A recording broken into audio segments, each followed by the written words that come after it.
sería interesante presentarles mi historia personal, cosas que he ido aprendiendo a lo largo de mi vida, de mi trayectoria vital y cómo junté todas estas experiencias vitales para incorporarlas en este programa que he creado, la gestión del dolor basada en mindfulness. Como he dicho antes, he tenido una lesión en la columna mucho tiempo. La primera lesión ocurrió cuando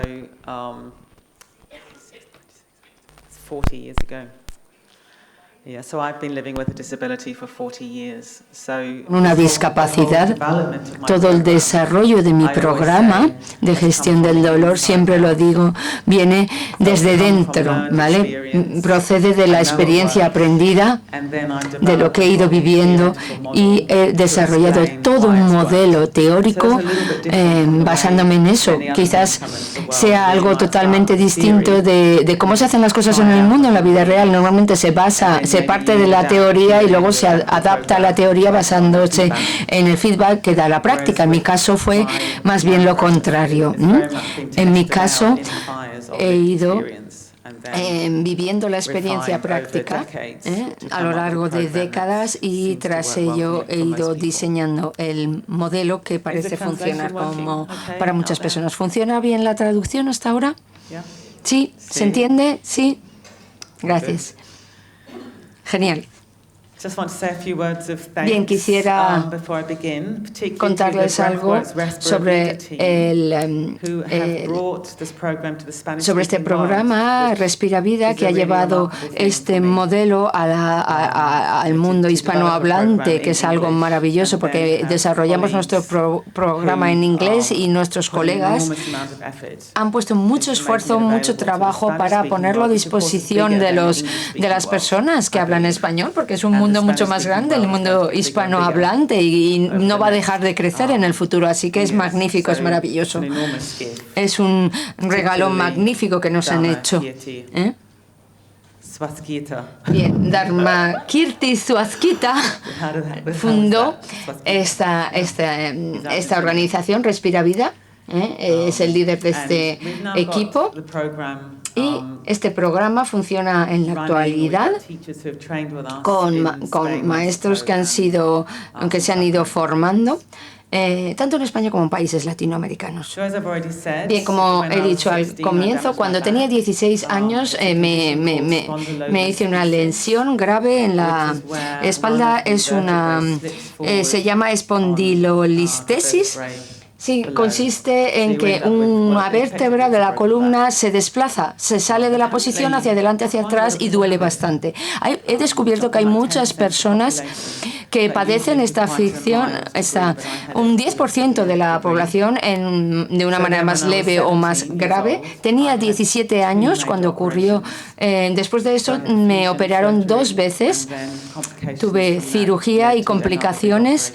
Después de esa primera cirugía llevaron una segunda operación, ¿vale?, para intentar organizar y mejorar las cosas. Ahí es donde empezó mi vida de dolor, cuando tenía 17 años. Hasta ese momento yo era una chica muy, muy activa, he de decirlo porque es muy importante. Esto fue una catástrofe absoluta en mi vida. Tenía 16 años.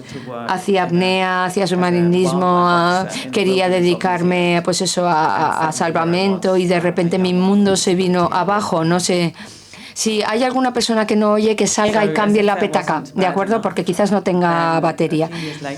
Esto no era bastante malo. Cuando tenía 23 años me vi involucrada en un accidente de tráfico. No era yo la que conducía. Me fracturé otra parte de mi columna, la mitad en la parte central. Tuve un latigazo, una lesión cervical bastante grave que se complicó. Si ya tienes problemas de columna, pues la verdad es que era tremendo, fue tremendo. Acabé con la clavícula aplastada, me produjo más dolor y una paraplegia parcial. ¿Vale? Hubo un daño neuronal que me produjo parálisis en partes del cuerpo. Bien, ¿cómo respondí a esta situación? Lo cual es bastante típico, bastante común cuando alguien se enfrenta a un dolor intolerable, a una situación intolerable. Se intenta rechazar, negar. La negación es la respuesta más habitual. Como dice Elizabeth Kubler-Ross, la negación es la primera fase, la primera reacción. No podemos absorber el impacto, no podemos asumir. Entonces, pues simplemente hacemos como si no hubiera ocurrido e intentamos seguir con nuestra vida normalmente. Sorprendentemente, en ciertos momentos, en ciertos asuntos o en ciertos aspectos, pude tener una carrera de éxito como montadora de cine, pero seguía, pues eso, haciéndome daño a mí misma, intentando seguir mi vida como si no hubiera pasado nada. La gente cada vez pues me obligaba a hacer cosas cada vez más difíciles y bueno, pues intentaba que la enfermedad no estuviera allí.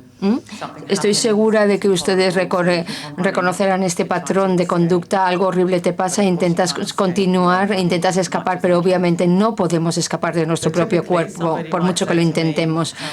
La gente me preguntaba, ¿cómo estás? ¿Cómo está tu espalda? Yo decía, bien, estoy bien, ningún problema. Simplemente pues fingía que todo iba bien. Era muy buena como actriz.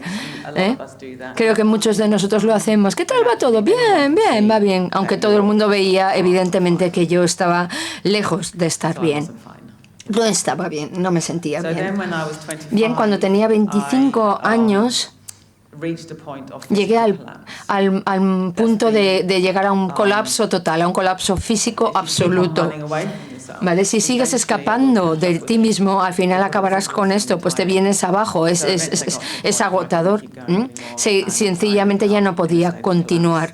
Acabé con un colapso total que estuve durante meses postrada en una cama a la edad de 25 años.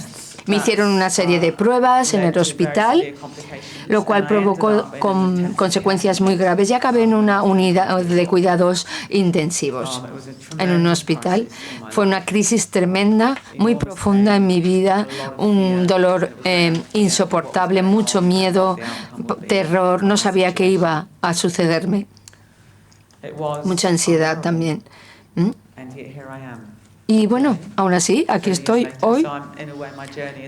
Así que mi trayectoria, mi viaje, consiste en explicarles cómo he podido soportar este dolor y aparte no solo conseguí gestionar ese dolor insoportable, sino que he tenido una vida maravillosa, lo cual es digno de mención, creo.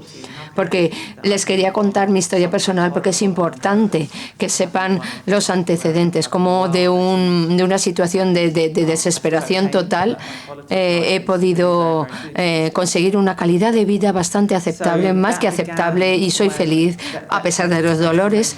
Todo esto fue el inicio de un proceso de transformación, algo nuevo empezó a emerger. Estaba totalmente atrapada, pero en mi conciencia emergió algo nuevo, un descubrimiento.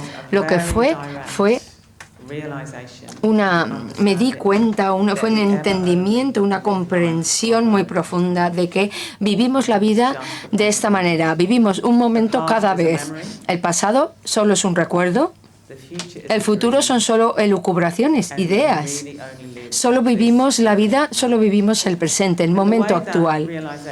Y esta comprensión, ese entendimiento, yo les voy a explicar cómo ocurrió. Estaba postrada en la cama, en el hospital.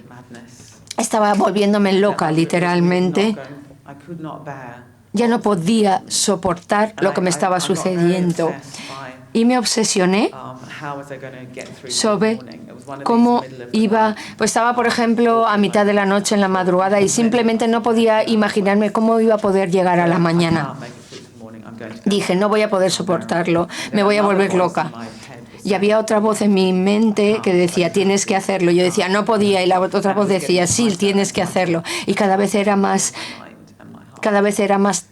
había más tensión en mi corazón y en mi mente. Y entonces una tercera voz emergió con toda claridad que dijo, no hace falta que llegues a la mañana, solamente tienes que vivir este momento y luego el siguiente y el siguiente y el siguiente. Y mi experiencia cambió por completo y fue realmente sorprendente. Porque estaba absolutamente contraída, muy tensa, desesperada, con terror, ansiosa. Y pasé de repente a otro momento que era más consciente, porque en ese momento descubrí que sí, que podía sobrevivir a ese momento y más que eso, podía vivir ese momento, ¿vale? Entonces me relajé enormemente, ¿vale? Me relajé y fui más consciente de cada momento. Y ligado a eso vino un conocimiento de que el dolor es soportable.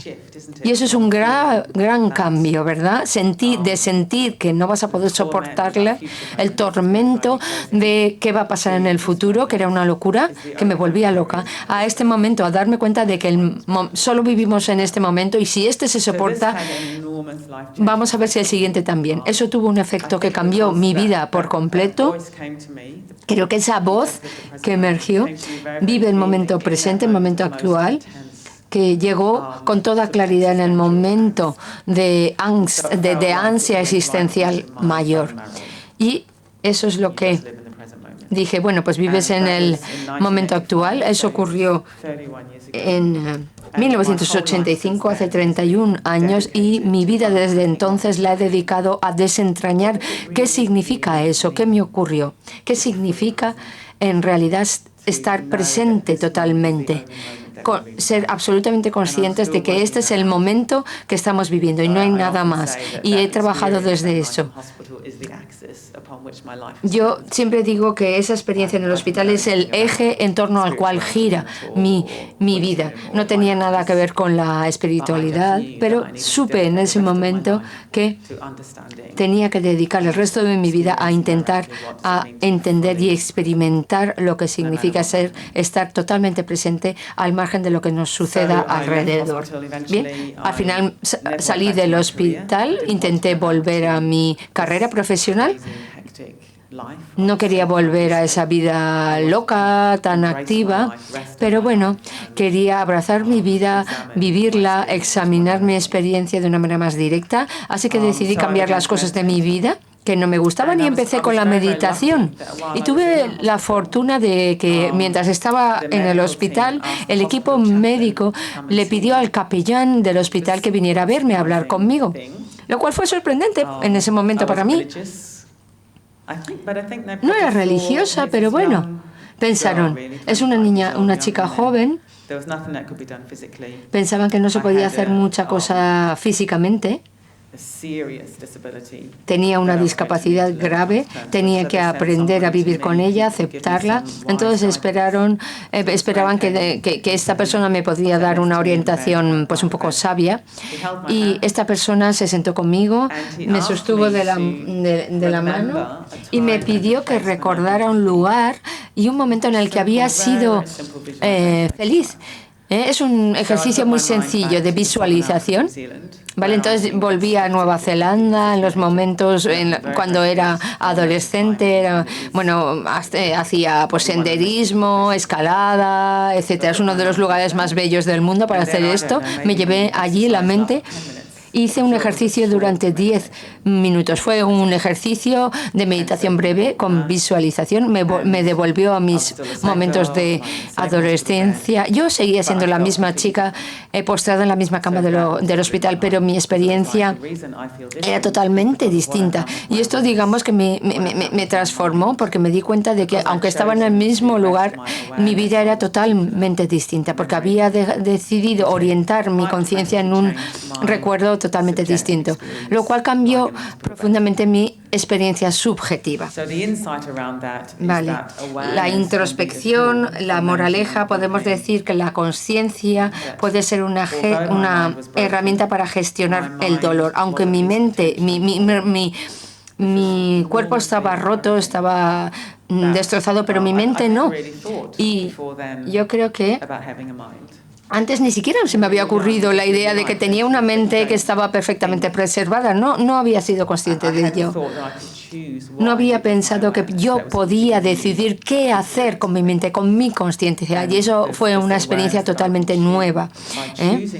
Podía elegir, tenía elección, podía decidir qué hacer con mi mente y eso cambió cómo experimentaba mi vida, lo cual fue una comprensión muy importante, y y tuve la intuición de que podía entrenar a mi mente. No solo que tenía una mente, sino que la podía entrenar, lo cual fue excepcional. Bien, comencé a meditar con regularidad, basándome en libros y en cintas. Hasta ese momento no tenía maestros, no tenía nadie, estaba en la cama, en casa casi todo el tiempo, leyendo. ¿Vale? Tenía cintas y empecé a meditar, lo cual fue muy útil. Me resultó muy útil. Estaba absolutamente fascinada por la mente, por el poder de la mente. En ese momento estaba totalmente inmersa en ello. En aquel momento pensé, en aquel momento estaba totalmente centrada en mi mente, en mi cerebro.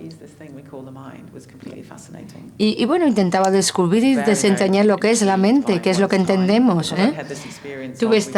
También me preguntaba qué es el tiempo había tenido, la experiencia que había tenido en ese momento, y también qué es el espacio, qué es la mente. Me planteaba todas estos interrogantes continuamente. Fue una experiencia muy intensa de indagación, y esas preguntas se planteaban continuamente en mi mente y en mi corazón, lo cual, bueno, eso me llevó mucho tiempo. Aunque estaba meditando, aunque trabajaba con mi mente, todavía tenía la esperanza de que mi dolor se disipara, desapareciera, que si sabía meditar, si hacía bien las cosas, al final me libraría del dolor. Si miraba mi dieta, el dolor desaparecería. Hice varias cosas, empecé a hacer yoga, por ejemplo, dietas, pero al final esto llevó a más sufrimiento porque tenía una agenda poco realista. Mi agenda era: si hago todo esto, si sigo todos estos pasos bien, tendré una vida perfecta. Eso es lo que yo pensaba. Y es algo bastante común, ¿no?, que hagamos estas cosas, ¿vale? De alguna manera intentamos manufacturar, fabricarnos una vida perfecta. Pero la vida, lamentablemente o no, es lo que es, y tenemos que vivir y aprender a asumirla.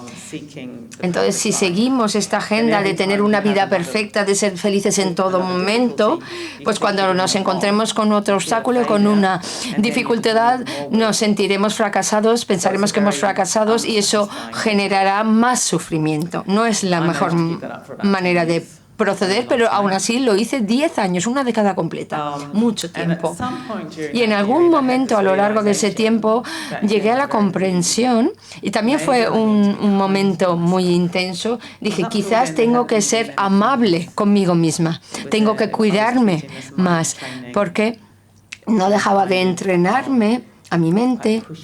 Pero bueno, no dejaba de forzarme, de intentar forzar los límites. Voy a entrenarme, no voy a dejar de hacerlo para tener una vida perfecta. Voy a lograrlo, voy a conseguir. ¿Vale? Era una manera bastante poco amable de tratarme a mí misma.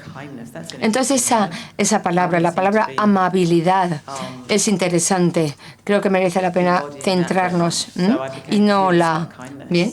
Pues empecé a ser más consciente, la idea de que el cuerpo me duele, y en lugar de una respuesta de intentar que sea más sumiso, podría ser tierna. Es una maravillosa palabra en inglés, ternura. Espero que exista la misma palabra en español. Tierno, ser suaves. ¿Vale? Es una palabra que indica, que tiene connotaciones de suavidad, de flexibilidad, y también la amabilidad. ¿Vale? No podía solo entrenar mi mente, sino que además podía hacerla con cuidado, cuidándome, siendo tierna y amable conmigo misma. Bien, en aquel momento empecé a estudiar el budismo. No sabía nada, pero en aquel momento sobre el budismo solo sabía que los budistas meditaban, y yo había meditado bastante tiempo.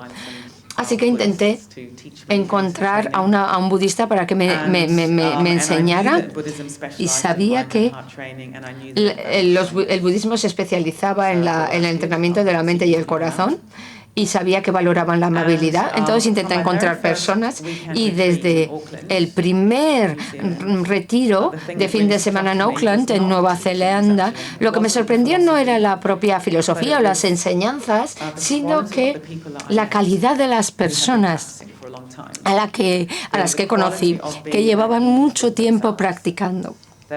Que vi que se sentían cómodos en su propia piel. No intentaban ser especiales, magníficos, sino simplemente eran ellos, estaban cómodos consigo mismos y eran muy, muy, muy amables, muy amistosos.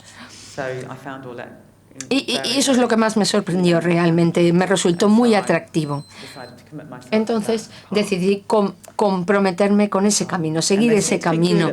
Y la verdad parecía que les iba bien siendo amables con ellos mismos y con el resto de la comunidad.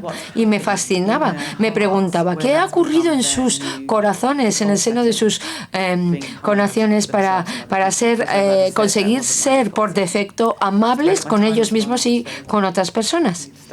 ¿Vale? Bien, me acaba de sonar el reloj, tengo que levantarme, ¿vale? Han pasado los 25 minutos.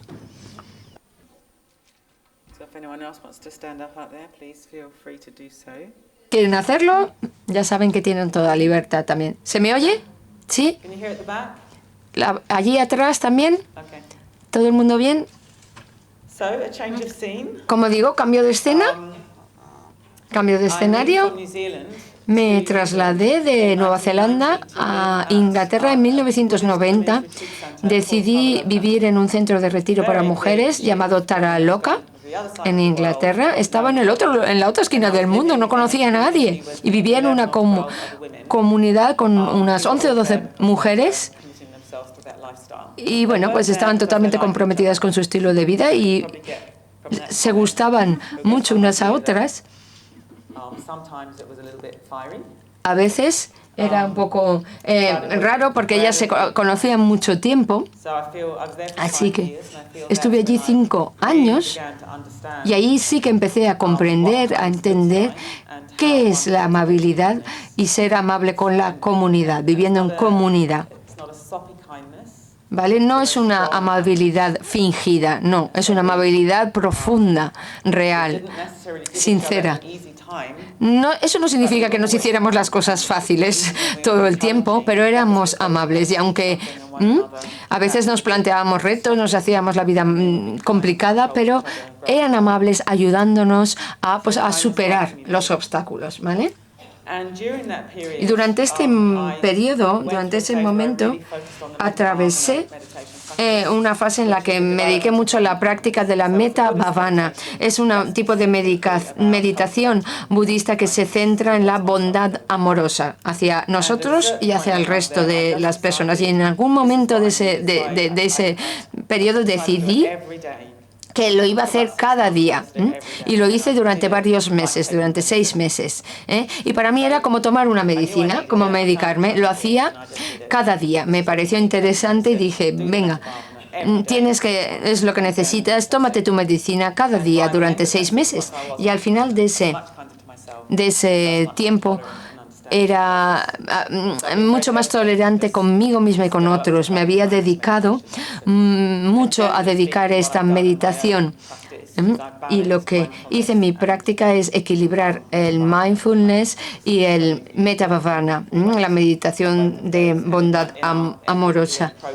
Y en el programa nuestro de gestión del dolor tenemos también un brazo, digamos, una rama que habla de la práctica de la meditación. En ese tiempo me sanó mucho, fue el periodo de mi vida más formativo. Crecí mucho como persona, más que en el resto de toda mi vida. Y durante... ¿Vale? Pero, siempre hay un pero. Sería maravilloso si fuera el final de la historia y vivieron felices y comieron perdices, pero no. El poder de la ignorancia es enorme a veces. Entonces, bueno, pues llegamos al siguiente episodio. Me fui de Taraloka a Manchester 5 años después. Y 6 años después tuve otro colapso físico, otra crisis enorme, muy grave. fue otro momento muy oscuro de mi vida. Había llegado un deterioro importante en mi estado. Acabé con una parálisis de intestinos y de vejiga. Se deterioró el paso, no podía andar. Acabé utilizando una silla de ruedas. Ahí estaba yo. Había estado meditando 10 años. ¿Vale? Había vivido en esta comunidad 5 años y aún así, de alguna manera, por cualquier motivo, ¿vale? De alguna manera me di cuenta de que no había aprendido algo muy importante y había acabado pues en este estado de nuevo, en este lugar tan oscuro, y entonces empecé a cuestionarme. Mi reloj me dice que me siente de nuevo. Bien.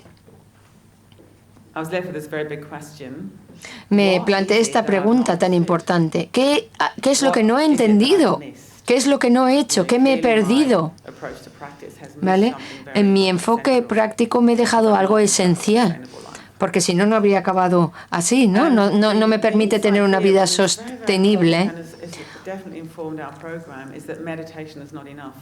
Desde luego, cuando se hace un programa, hay que tener en cuenta que la meditación no basta, aunque lo hagas en media hora, 1 hora cada día.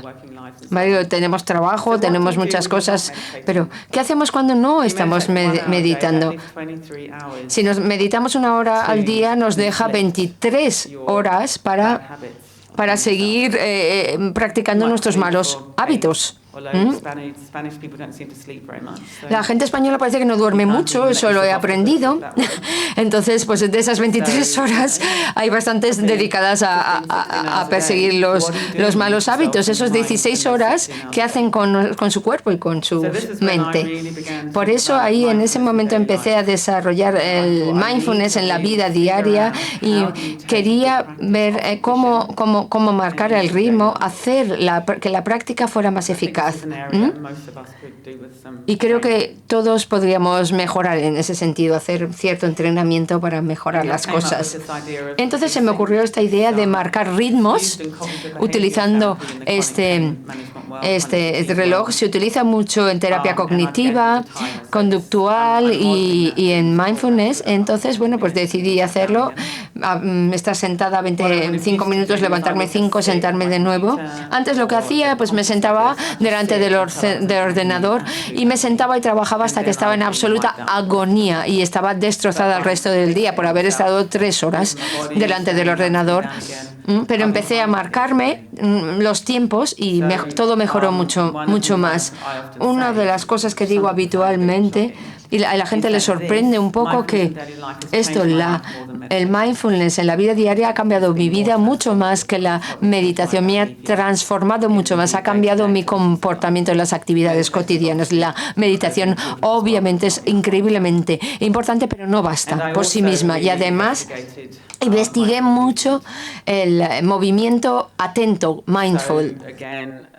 De nuevo, una de las cosas peculiares de todo esto es que hacemos mucho, nos sentamos quietos y los cuerpos están diseñados para moverse, no para estar quietos. Entonces hay una contradicción cuando meditamos estamos sentados y quietos y luego volvemos a la vida y empezamos a movernos y no desarrollamos necesariamente formas de movernos que respalden ese mindfulness, sobre todo cuando tenemos problemas físicos.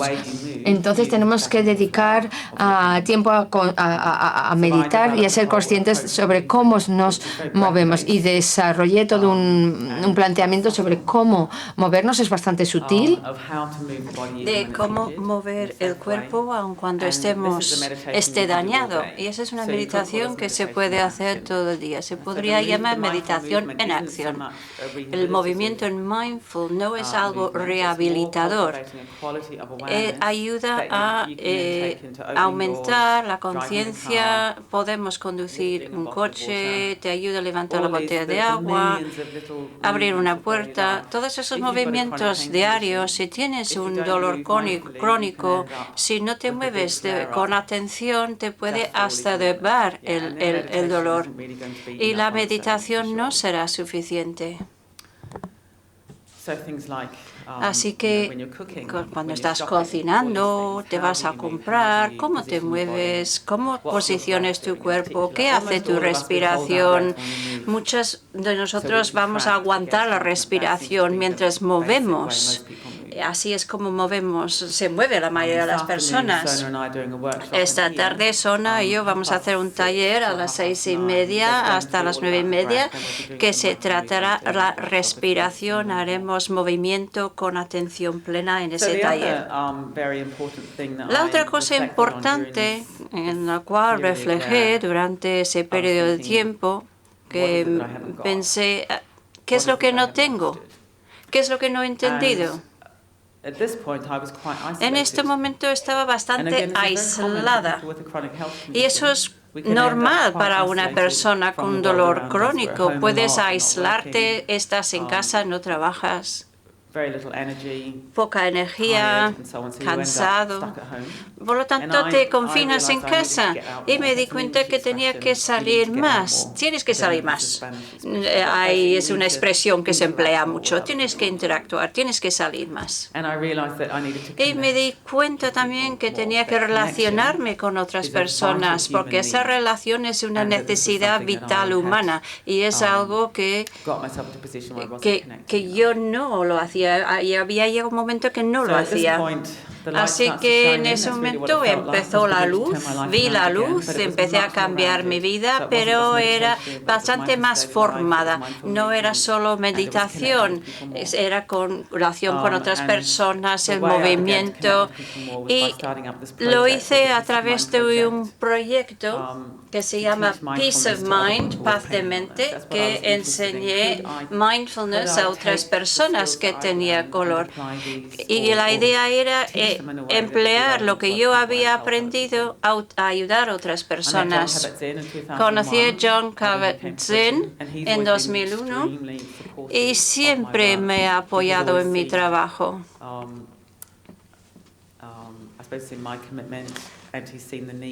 Y él ha visto la necesidad de hacer mindfulness con personas con dolor crónico. Recibí una beca del gobierno del Reino Unido para empezar el proyecto y también descubrí cuántas personas como yo había. Y me impactó darme cuenta que 1 de cada 5 personas en Europa tienen dolor crónico. Y eso es diariamente durante 3 meses. A lo mejor hay 300 personas en esta sala. Entonces el 20% de nosotros estamos aquí con un dolor crónico, pero es invisible, no lo vemos. Así que me di cuenta que la gente necesita mi trabajo. Hay personas con condiciones crónicas que no se han tratado bien con la medicina tradicional. Hubiera formado en MBSR, que es reducción del estrés a través de mindfulness, pero no tenía los recursos financieros y me interesaba lo que yo había aprendido. Si podría emplear la plantilla de MBSR, coger los elementos que eran relevantes para personas con dolor crónico y utilizarlo. Y después, en 2003, empecé una empresa con Sona Fricke y Gary Hennessy. Han sido amigos durante años. Cuando se presentaron, dijeron que creemos en lo que haces, queremos trabajar contigo. Estos 2 hombres tienen un peso e importancia en la meditación. Gary, sé que habló en una conferencia en Brasil el año pasado. Y hará el taller conmigo. La conciencia de la respiración es esencial para todo. Cuanto más tiempo hago este trabajo, más esencial se vuelve. Y Breathworks ya existe en más de 25 países, así que parece que realmente satisface una necesidad, se puede traducir, se puede escalar a otras culturas. es la experiencia humana en dolor y el no gustar el dolor. Es universal y el ansia de vivir bien con la condición que uno tiene es lo que impulsa todo esto.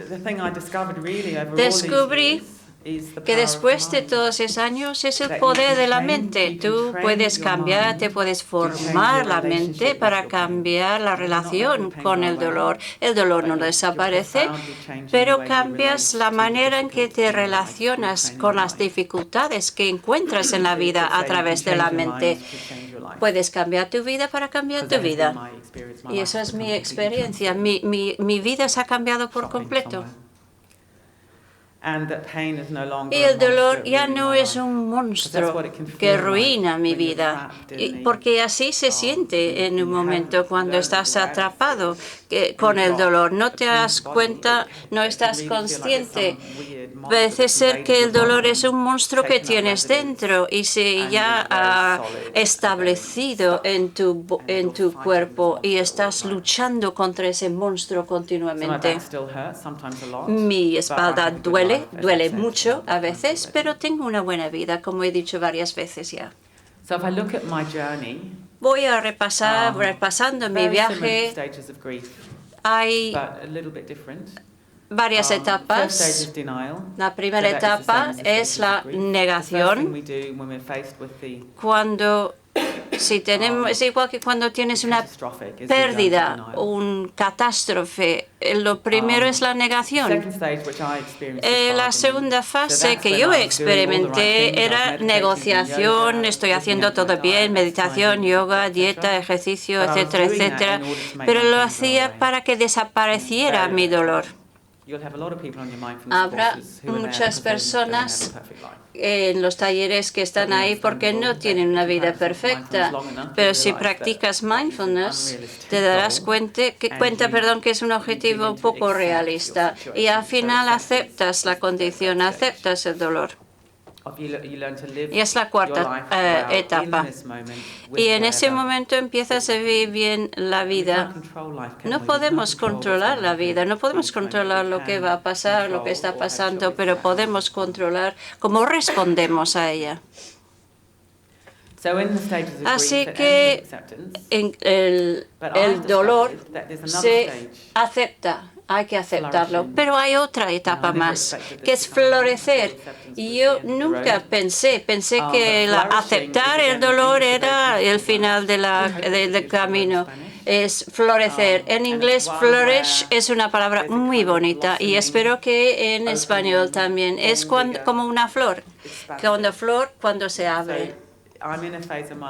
Se expande. Estoy en un momento en mi vida cuando las cosas ya van a mejor. Sé que no va a durar. Tengo metal en mi espalda y al final se va a desgastar. Pero de momento mi fase es una de florecer y es un don que nunca hubiera esperado. Nuestro programa, que es el MBPM, manejo de dolor a través de mindfulness, he empleado cosas que he aprendido durante mi propia vida. Hay que vivir un momento, cada momento.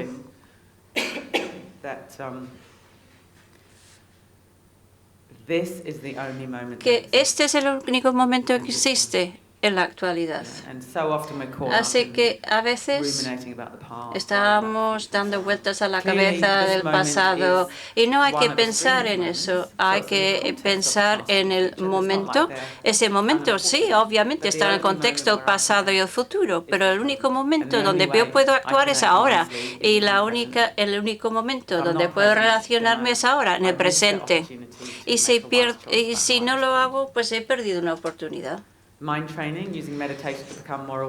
La formación de la mente, la bondad amorosa es muy importante, meditación en la vida cotidiana, en mindfulness en la vida cotidiana, ¿qué haces en los otros 23 horas cuando no estás meditando? Movimiento con atención que desarrolla la calidad del movimiento, que estás utilizando la respiración y lo utilizas en todas las actividades de tu vida cotidiana, relación con otros es muy, muy importante. Hablaré un poco más tarde sobre ese punto.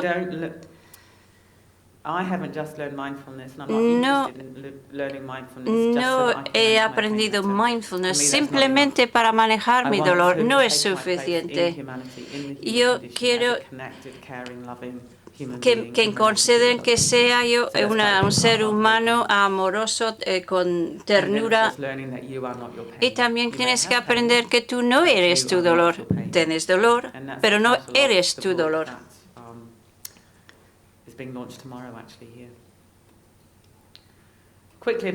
Vamos a hablar un poco sobre las raíces budistas. He aprendido mucho de mi propia experiencia en las raíces budistas de Satipatthana Sutta. Es el texto fundacional.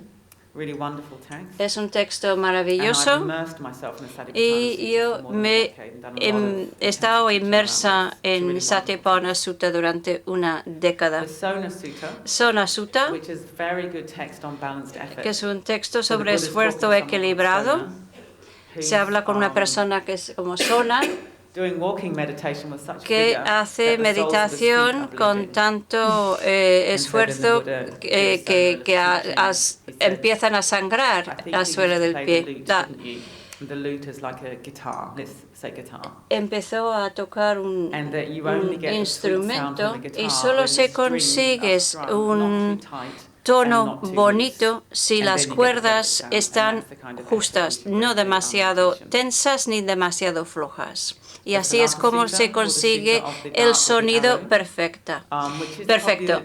Salata Sutta es como una flecha, un dardo, y divide el sufrimiento o la experiencia en unas sensaciones primarias, que es cuando tienes dolor, y en secundaria, que es las reacciones a ese dolor. El dolor es como si el dolor es igual que una flecha que atraviesa tu cuerpo. Y cuando no estamos concienciados, respondemos con distanciamiento y luego nos atraviesa otra flecha. Pero si somos conscientes, no resentimos el dolor, pues ese dolor se aguanta. Es una maravillosa enseñanza. Perdón. Brahma Viharas son las principales enseñanzas sobre la meditación en bondad amorosa. Así que los principios es cuando tienes algo que no te gusta, automáticamente damos la espalda y así irá. Pero con mindfulness nos giramos hacia el dolor, investigamos qué es lo que está pasando en cada momento. En primer lugar, investigamos. Lo hacemos con ternura, aceptación, compasión. Es muy importante, no es un enfoque clínico, pero somos muy... lo hacemos con mucha ternura o cuidado. Es lo que harías con un ser querido que tiene un dolor. Por ejemplo, si se cae tu hijo, automáticamente lo coges y le das los cuidados necesarios. Y eso es la misma actitud que hay que tener con uno mismo.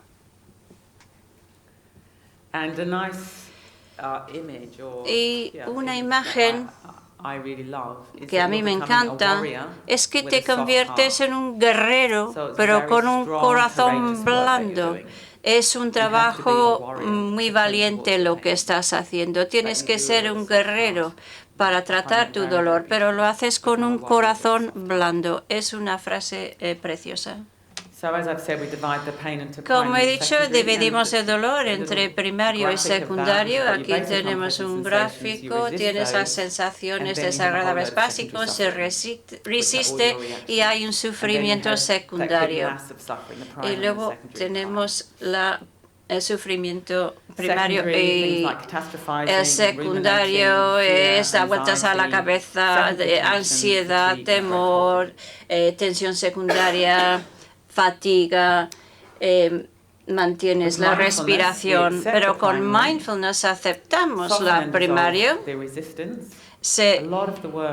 Todo el trabajo es sobre la resistencia y suavizar. También lo que estamos haciendo con este trabajo es que estamos viendo la naturaleza de experiencia. Eso es muy importante. Si tienes dolor o tienes dificultad, es como lo que he dicho antes, como un monstruo que tienes dentro, que se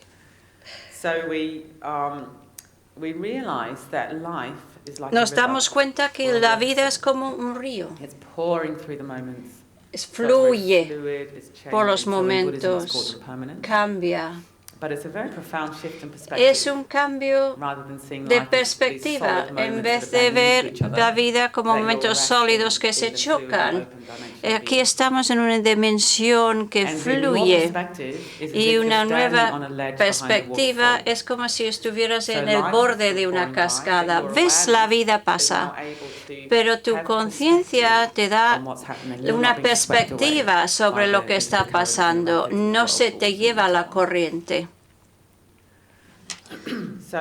De ahí la importancia de un equilibrio. Esa nueva perspectiva ayuda a conseguir equilibrio otra vez, incluyendo el sistema nervioso autonómico. Voy a ir un poco más deprisa ahora. Todo lo que hacemos en nuestro programa se diseña para estimular el sistema nervioso parasimpático. Estimula el lado calmante, tranquilizante. Y eso es porque el dolor físico, tiende a sobreestimular el sistema simpático. Activa demasiado. Tengo la boca seca, las manos sudosas y todo eso. O sea que lo que queremos hacer es llegar a un equilibrio. Y eso tiene que ver con nuestra evolución. Tenemos una hipervigilancia hacia el dolor. Y eso es lo que hemos tenido que hacer para sobrevivir. Por eso es. Somos una especie muy vulnerable y necesitamos saber si algo viene hacia nosotros que nos va a hacer dolor. Tenemos que prestar atención. Por lo tanto, tenemos esa vigilancia natural. Y si tienes dolor crónico y te quedas atascado en esa hipervigilancia, destruye la mente, destruye también el sistema nervioso. Porque el parasimpático no te permite relajar. Estás atrapado en esa situación. Por lo tanto, cultivamos lo opuesto para llegar a un equilibrio. Eso es un modelo de Paul Gilbert con 3 sistemas principales. Dice que necesitamos los 3 sistemas, pero hay que tener un equilibrio entre todos. Tenemos la amenaza en rojo abajo, que es luchar, volar, paralizarse. Es el sistema que empleamos la mayoría de nosotros. Adrenalina son las hormonas que funcionan muy bien si tenemos una amenaza, pero están siempre en nuestro sistema y pueden ser destructivos. Tenemos el sistema de logro. Cuando estás en la cama por la mañana, nos levantamos para dar de comer a nuestra familia, para salir a trabajar, todas cosas necesarias. Dopamina es una hormona muy agradable, pero de acción corta. Y se sugiere que la adicción de juegos de videojuegos viene de adicción a dopamina. Y luego tenemos el sistema de calmar, de satisfacción, oxitocina, es una buena hormona. O sea que eso es importante también. Personas con dolor a menudo están votando entre los sistemas de logro y de amenaza. Si hay amenaza, nos escapamos del dolor, vamos a Facebook comemos, hablamos, lo que sea. Y luego nos cansamos, el dolor aún es mayor, más amenaza, más nos escapamos, más amenaza, más nos escapamos y nos atascamos entre estos dos sistemas. Y es una sensación muy desagradable y muy común. Y eso es el sistema nervioso simpático que se vuelve loco. Tenemos que cultivar ese sistema tranquilizante. Y eso decimos que es pasarlo bien en la zona verde. A veces se llama descansar, digerir, a veces tranquilizar, relacionar. Y os daréis cuenta que los endorfinas y oxitocinas, endorfina es el analgésico natural. Estamos impulsando nuestros opioides naturales en el cerebro, y oxitocina también también es una buena hormona. La importancia aquí de relación. Ha tocado el timbre, que me tengo que levantar otra vez. El mindfulness de uno mismo para manejar dolor es bueno, pero no es suficiente.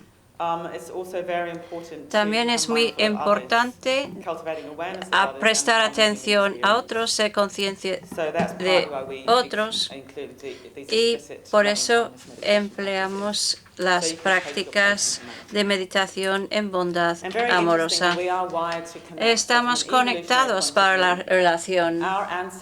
Nuestros antepasados sobrevivieron, eran los que trabajaban juntos. Somos una especie muy vulnerable, no te podías sobrevivir solo.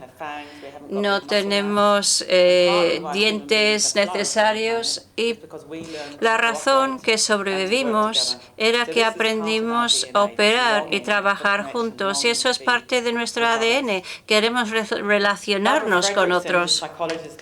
Barbara Fredrickson sugirió que amor es una emoción suprema para la salud y prosperar.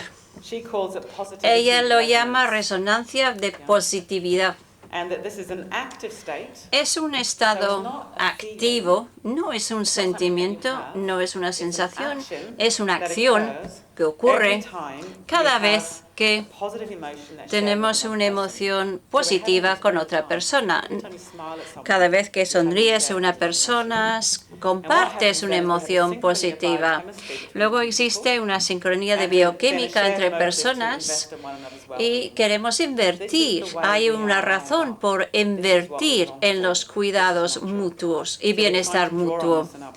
Y eso es algo que utilizamos en nuestro programa. Y lo interesante, falta de la resonancia de positividad daña la salud más que fumar, obesidad o beber alcohol demasiado alcohol. O sea que resonancia positiva es necesaria.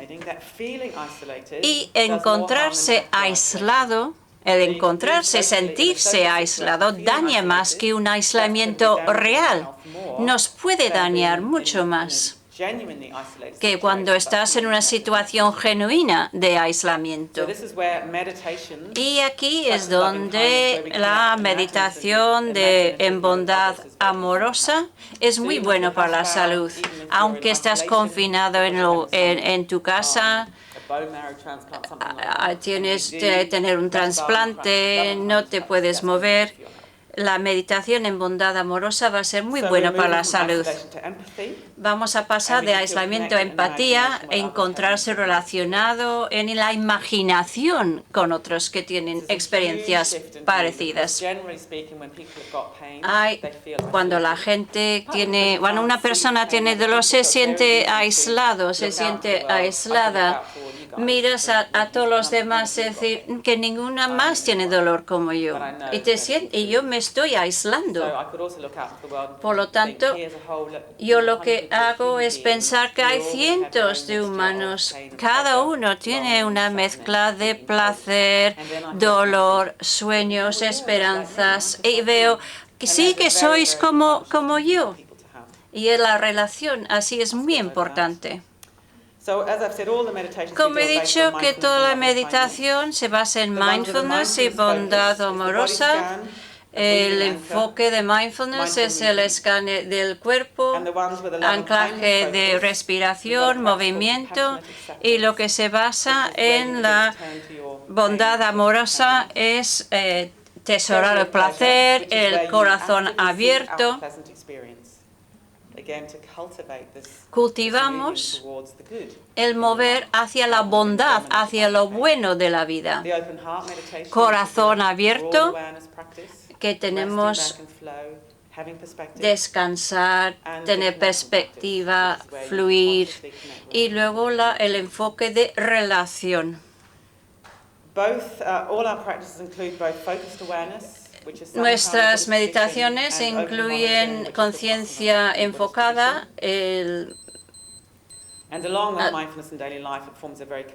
y forma un itinerario muy completo. Voy a pasar por los 6 pasos: conciencia, girar hacia lo no agradable, atenuar resistencia, buscar lo agradable, ganar perspectiva, descansar y fluyendo, relacionar con otros y el mundo, vivir con una elección. En nuestra base de evidencia tenemos una base que va en aumento cada vez más. Voy a saltar ese estudio ahora y voy a terminar. Esta es una cita de Jon Kabat-Zinn sobre Breathworks, y él siempre ha apoyado lo que estamos haciendo. Y dijo, el enfoque de Breathworks es el enfoque más comprensivo, más profundo, más actualizado, más fácil de utilizar para aprender cómo vivir con dolor crónico y reclamar la vida de uno mismo. Es cómo vivimos con dolor crónico. Así, esto es el libro que se lanza mañana sobre que tú no eres tu dolor, que viene con un CD. Se lanzará mañana, eso que tendrá lugar el viernes a las 11:30. Esta tarde, el resto del taller hace el taller. Y esa es nuestra página web. No sé lo que ha pasado.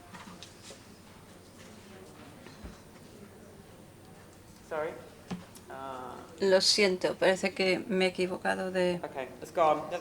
Bueno, ya está, queda igual. Entran en Google y lo encontrarán. Muchísimas gracias. Hola. Mi nombre es Marcelo. Mucho gusto en conocerte personalmente. Yo soy kinesiólogo y trabajo con algunas personas que tienen dolor crónico. Bueno, nosotros tenemos mucha dificultad en hacer a las personas que tienen dolor cambiar su manera de mirar su dolor. Intentar convencer a alguien de cambiar su actitud en relación a su dolor, para nosotros como kinesiólogos es muy difícil. Hoy la ciencia tiene mirado para el poder de educar al paciente con dolor, sobre lo que es dolor en realidad.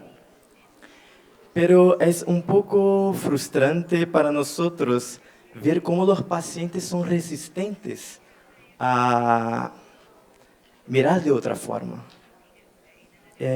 A mí me gustaría saber cuál es su estrategia en este primer contacto con las personas que tienen dolor crónico para empezar, para dar este start de motivación, de cambio de su manera de ver su dolor y aceptar el inicio de algo nuevo. que yo tengo mucha dificultad con eso. A mí me gustaría mucho de escuchar cuál es su estrategia en este primer punto. Esta es mi pregunta.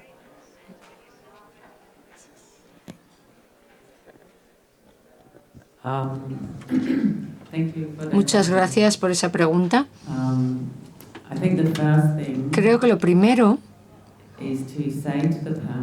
que hay que hacer es decir a la persona que creemos en ellos, que les creemos cuando dicen que su dolor es real. Porque hay muchas personas que padecen dolor crónicos. Hay veces que no siquiera tienen una causa física. En mi caso sí, está claro, es una lesión en la columna, no es obvio, pero hay personas que tienen dolor y les dicen que se lo están inventando, que no hay motivo, entonces pues se sienten mal. Entonces lo primero que le tenemos que decir en la primera sesión es que estamos interesados en su experiencia, no en su diagnóstico, lo cual es muy importante, ¿vale? Te creemos, sabemos que te duele, que tienes dolor. Eso es lo primero que hay que decirles. Y luego es un ejercicio muy sencillito que podemos hacer, porque contener la respiración agrava el dolor. Se puede hacer. A ver, vamos a hacerlo. Apretemos el puño todos, cojamos una mano y apretemos fuerte. ¿Qué pasa con la respiración cuando apretamos fuerte? ¿Estáis respirando? No, ¿verdad? Hemos dejado de respirar, la hemos contraído, ¿vale? Pongamos la respiración, que fluya la respiración a través del puño. Pues el puño está queriendo abrirse. Ese puño es el dolor crónico. Podemos decir inmediatamente que no podemos contener la respiración, porque si no, vamos a agravar, tendremos tensión, contracción. Si respiramos y dejamos fluir, si respiramos a través del dolor, aprenden de repente, oh Dios, ¿qué ha pasado? Lo he experimentado. ¿Qué ha pasado cuando he respirado? Y luego les pedimos que hagan un escaneo corporal, que se escaneen el cuerpo durante unos minutos y es bastante placentero. Lo organizamos de tal manera de que sea muy calmante, ¿vale? A veces hablamos de relajación y bueno, no tenemos miedo de hablar de esto. Así que